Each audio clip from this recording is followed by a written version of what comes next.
घोटके. मी परसोडी मुक्कामी राहते. मला इथं जॉईन होण्यासाठी माझ्या याच्या आधी म्हणजे 1 मेला माझी खूपच तब्येत खराब झाली होती आणि त्याच्यामध्ये मला स्तनाला मोठी गाठ आली होती आणि त्या गाठीनुसार मी गावच्या डॉक्टरकडे गेले. गावच्या डॉक्टरकडे जाऊन सरांनी काही आराम नाही झाला. त्याच्यानंतर मी पूर्ण साकोलीमध्ये पण फिरले, तिथं पण आराम नाही झाला. मग आम्हाला सांगितलं की तुम्ही मेडिकलला जा, ऑपरेशन करून घ्या.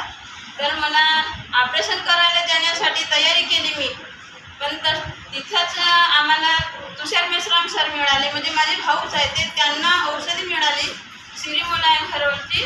मग त्यांनी मला फक्त 2 तिथल्या कॅप्सूल दिल्या आहेत वातनासकमधल्या. त्या कॅप्सूल घेतल्यानंतर मला माझ्या स्तनामधून गाठ आली होती तेव्हापासून असा पस धरणं चालू झाला की तो पस थांबत नव्हता ना, की खूपच त्रास वाटत.